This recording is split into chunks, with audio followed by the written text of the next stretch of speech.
Hello and welcome to the Coming Dawn podcast, episode 22. The title of this episode is The Fall of Babylon. My name is Josiah. And my name is Caleb. And last time we talked about In Search of the Church. We talked about the identifying marks of God's final remnant people. And we have encouraged you to go and find God's true end-time church for yourself using those identifying marks. And if you haven't already done so, please check out our previous episodes in this podcast, because especially in this episode, we're going to be talking about some very, very interesting things, and you won't be able to understand it unless you really have that background. So seriously, go back and check those out. So the guides we're using is the It Is Written Bible Study Guides, and we're using the New King James Version audio Bible by the Word of Promise. Yes. So without further ado, let us begin with a historical fact. In one of the most dramatic stories in the Bible, King Belshazzar of Babylon was hosting a party in his palace when, in the midst of festivities, a mysterious hand appeared and wrote several words on the wall in the room where the party was taking place. Unable to interpret the writing on the wall, the king summoned the prophet Daniel, who told the king the meaning of the mysterious message. Daniel said, "God has numbered your kingdom and finished it. You have been weighed in the balances and found wanting," according to Daniel 5:26 and 27. Then Daniel stated ominously, "Your kingdom has been divided and given to the Medes and the Persians," according to Daniel 5:28. The Bible says, that very night, King Belshazzar, king of the Chaldeans, was slain, and Darius the Mede received the kingdom, being about 62 years old, according to Daniel 5:30 through 31. That evening, the mightiest kingdom in the world was overthrown. Babylon had fallen. The Bible tells us that Babylon is going to fall again. How are we to understand the future fall of Babylon, and in what way does this affect people of faith? Yes, we will be answering those questions here today, and this will probably be one of the most interesting studies and episodes we have ever gone through so far. Now, without further ado, let us jump in. How powerful a kingdom was ancient Babylon? So let us go to Daniel chapter 4, verse 30. The king spoke. "Is not this great Babylon that I have built for a royal dwelling by my mighty power and for the honor of my majesty?" Ancient Babylon was a leading world power, the Neo-Babylonian kingdom, in about 600 BCE. The Babylonians ruled a significant section of the planet, and the city of Babylon was a center of wealth and influence. Babylon was also a religious center without rival in the world. The religion of Babylon was characterized by idolatry, ancestor worship, and sun worship, and has a plethora of gods behind it. So, where did the Old Testament Babylon originate? We're going to look at Genesis 11:9. "For its name is called Babel, because there the Lord confused the language of all the earth, and from there the Lord scattered them abroad over the face of all the earth." So, the name Babylon appears to be derived from the word Babel, meaning confused, an apt description of the confused pagan teachings of Babylon. You might remember the Tower of Babel. So, what warning did God issue concerning ancient Babylon? Let us go to Isaiah 13, verse 19. "Babylon, the glory of kingdoms, the beauty of the Chaldeans' pride, will be as when God overthrew Sodom and Gomorrah. It will never be inhabited, nor will it be settled from generation to generation." Due to its great wickedness, God promised that ancient Babylon would one day be destroyed and never rise up again. So what effect did Babylon have on other nations? Let's look at Jeremiah 51:7. "Babylon was a golden cup in the Lord's hand that made all the earth drunk. The nations drank her wine. Therefore the nations are deranged." Babylon confused or made drunk the nations of the earth with its wickedness and false teachings. Now, what effect did Babylon's apostasy ultimately have upon itself? Let us go again to Jeremiah 51, now verse 8. "Babylon has suddenly fallen and been destroyed. Wail for her." In persistently refusing the blessing of God and choosing not to yield to him, Babylon fell and was destroyed. A once mighty nation was reduced to ruins. So what took place on the night of the fall of Babylon? Let's look at Daniel 5, 1 and 2. Belshazzar the king made a great feast for 1,000 of his lords, and drank wine in the presence of the 1,000.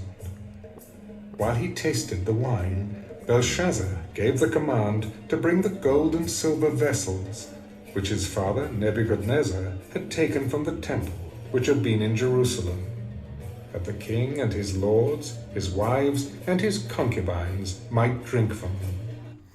While the armies of Medo-Persia were gathering outside the gates of the city, the king of Babylon hosted a lavish party, during which he drank wine from the holy worship vessels stolen from the temple of God in Jerusalem.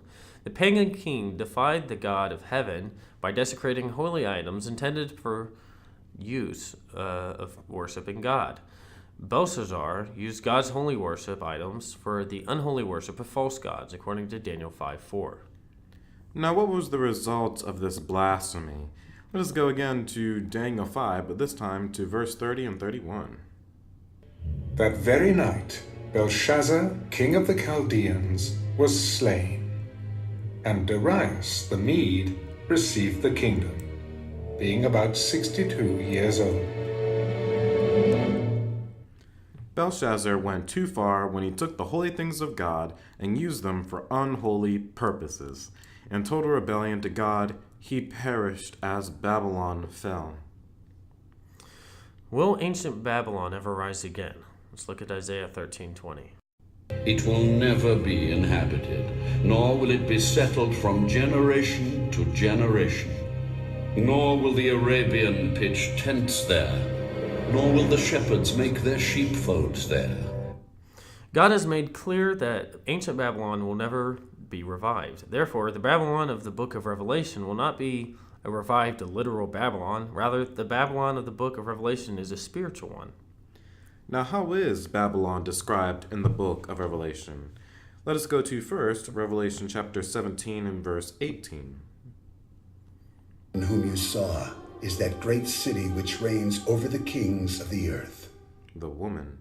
Now, let's go to verse 5 of Revelation 17. On her forehead a name was written, Mystery, Babylon the Great, the mother of harlots and of the abominations of the earth. So, in the book of Revelation, spiritual Babylon is represented in two ways: as a city demonstrating a parallel with ancient Babylon, and as a woman representing that she is a church. Jeremiah 6:2 and 2 Corinthians 11 verse 2 use the symbol of a woman to represent the church. In the book of Revelation, the Bible uses the term Babylon to represent a spiritual entity. Babylon in the book of Revelation is referred to as 1. A woman, a church, as in Revelation chapter 17 verse 1, and sitting on a beast, which represents a nation or a kingdom, depicting a union of church and state, in verse 3, having the colors of purple and red, scarlet, according to verse 4 of Revelation chapter 17, and having persecuted God's people, according to verse 6, and being located on a city with 7 mountains, according to verse 9. Each of these identifying marks points to the Church of Rome as being the Babylon of book of Revelation. In 1 Peter 5:13, actually, Peter referred to those in Babylon. As Peter was not clearly referring to people into the literal city of Babylon, it is believed by many that Peter was referring to believers in the city of Rome, in fact. So, what relationship is there between Babylon and other churches? Let's go to Revelation 17:5. On her forehead a name was written, Mystery, Babylon the Great, the mother of harlots and of the abominations of the earth. Just as the woman, the mother of Revelation 17, represents a church, her daughters, also women, likewise represent churches. The mother church, Babylon, is the church that, like ancient Babylon, has confused the world with her teachings. The daughter churches are those that follow the key teachings of the mother church. They teach her errors as truth. Even though those errors have no biblical bias and rest only upon human authority, these churches teaching the errors of the mother church are also a part of what the Bible calls Babylon. Now, how has modern Babylon affected the world now? Let us go to Revelation chapter 18 and verse 3. All the nations have drunk of the wine of the wrath of her fornication. The kings of the earth have committed fornication with her, and the merchants of the earth have become rich through the abundance of her luxury.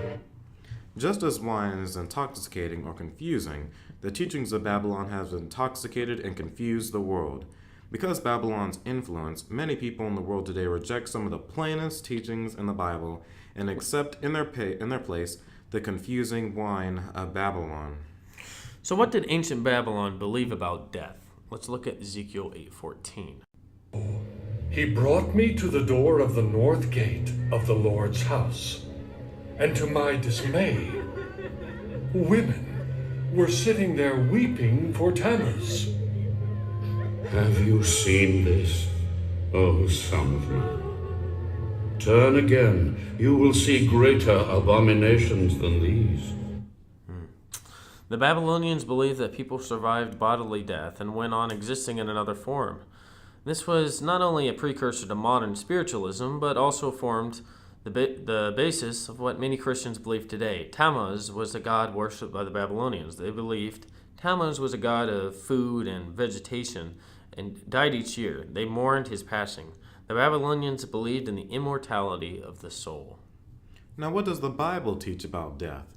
Let us go again to Ecclesiastes 9:5. The living know that they will die, but the dead know nothing, and they have no more reward, for the memory of them is forgotten. And to Psalms 115, verse 17. The dead do not praise the Lord, nor any who go down into silence. And to 1 Corinthians 15, verse 51 and 52. Tell you a mystery. We shall not all sleep, but we shall all be changed.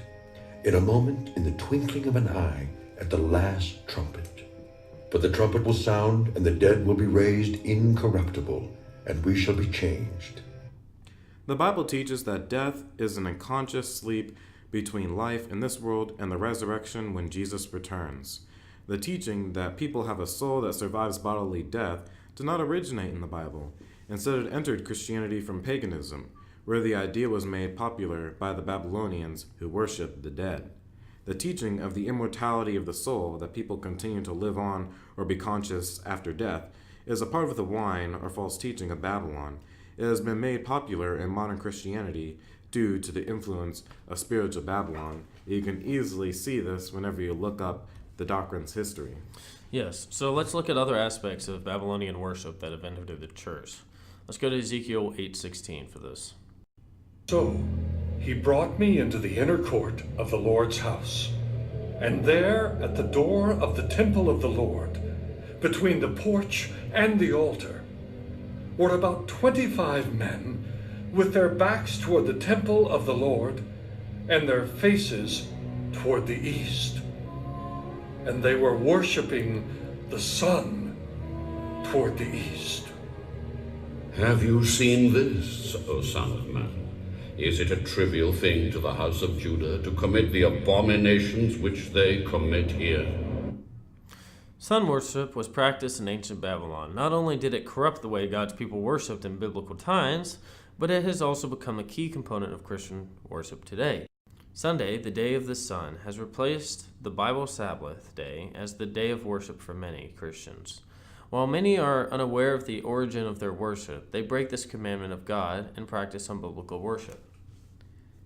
In fact, literally, in the church of all the cathedrals of Rome, they pretty much literally have their backs toward the west and worship the sun, pretty much worship the light of the sun toward the east, and there's huge stained glass windows in the Gothic cathedrals. It was all because of a very interesting theology by a certain man. I forget his name now, but it's very, very interesting how all the cathedrals face east on Sunday morning as the sun rises.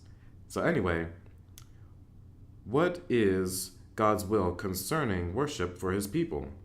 Let us go to Exodus chapter 20, verse 8 through 10. Remember the Sabbath day, to keep it holy. 6 days you shall labor, and do all your work. But the seventh day is the Sabbath of the Lord your God. In it you shall do no work, you, nor your son, nor your daughter, nor your male servant, nor your female servant, nor your cattle, nor your stranger who is within your gates. For in 6 days the Lord made the heavens and the earth, the sea, and all that is in them, and rested the seventh day. Therefore the Lord blessed the Sabbath day, and hallowed it. And let us go to Ezekiel chapter 20 and verse 12. Moreover, I also gave them my Sabbaths, to be a sign between them and me, that they might know that I am the Lord who sanctifies them. God gave the human family the seventh-day Sabbath as a memorial of his power to create and recreate. The Sabbath was kept not only by the patriarchs and prophets, but by Jesus, the disciples, and the early Christian church of the New Testament. You can easily look up the history of this as well. As Jesus said, the Sabbath was made for man, according to Mark 2, verse 27. The Sabbath day was given as a gift to the human family, designed to be observed by those who love God, has motivated them to obey him. Sunday worship, which originated in paganism and became established in Christianity, is a part of the wine of Babylon and has been made popular in modern Christianity because of the influence of spiritual Babylon. And so, you might be wondering, we have some but what abouts here. So the first thing is, you might be wondering, what about people who are a part of a church that does not teach what the Bible says? Does this mean that they are all lost? No, it does not. In fact, God makes it clear in Revelation 18:4 when he says, "Come out of her, my people." Come out of her, my people. The fact that a person might not have known certain Bible teachings does not mean he or she is not a child of God. However, once a person knows God's will, God looks to them to come out of Babylon and stand on the Bible alone. How are people expected to make changes in their lifestyle or in their Christian practices when they might have been doing those things for many years? Well, when Jesus has a person's heart, that person will receive from him all the grace needed in order to make a new start in life. Very often, change seems to be more difficult than it actually is. Every day, people change jobs, homes, or careers. In fact, countless people from every religious background have made a break with their past to follow God. The greatest change a person could ever make is to grow in the grace of Christ. Philippians 4:13 says, "I can do all things through Christ who strengthens me." With Jesus living his life in you, all things become possible. Yes. Now, what about what other people might say if I make a change in my spiritual life? You know, like peer pressure and all those people who are close to me and everything. Under immense pressure from religious leaders to compromise their beliefs, Peter answered for the Christians of all time when he said in Acts chapter 5, verse 29, "We ought to obey God rather than men." The person whose opinion matters most is Jesus. When he has your heart and leads your life, your privilege is to follow him wherever he leads, and then your life becomes a powerful witness to others. So what was God's message to his faithful people living in ancient Babylon? Let's look at Jeremiah 51:6. From the midst of Babylon, and everyone save his life. Do not be cut off in her iniquity, for this is the time of the Lord's vengeance. He shall recompense her. Recognizing the impending fall of Babylon, God called his people to flee fallen Babylon and come to a place of safety. Now, what is God's message to his faithful people who are in modern spiritual Babylon? Let us go to Revelation chapter 18, verse 1 through 4. These things I saw another angel coming down from heaven, having great authority. And the earth was illuminated with his glory, and he cried mightily with a loud voice, Babylon the Great is fallen, and has become a dwelling place of demons, a prison for every foul spirit, and a cage for every unclean and hated bird. For all the nations have drunk of the wine of the wrath of her fornication. The kings of the earth have committed fornication with her, and the merchants of the earth have become rich through the abundance of her luxury. And I heard another voice from heaven. Come out of her, my people, lest you share in her sins, and lest you receive of her plagues. For her sins have reached to heaven, and God has remembered her iniquities. Knowing that he has faithful, committed people who are a part of the system the Bible calls Babylon, God calls those believers to come out of Babylon and to be a part of his end-time church. For more information on God's end-time church, you can check out our previous episode, In Search of the Church. God understands that the remaining in a system that teaches error in the place of truth is spiritually dangerous. Recognizing that coming out of a church can sometimes seem difficult, Jesus offers the same advice today that he'd offered Peter when Peter asked Jesus about the responsibilities of another individual. Jesus said, "What is that to you?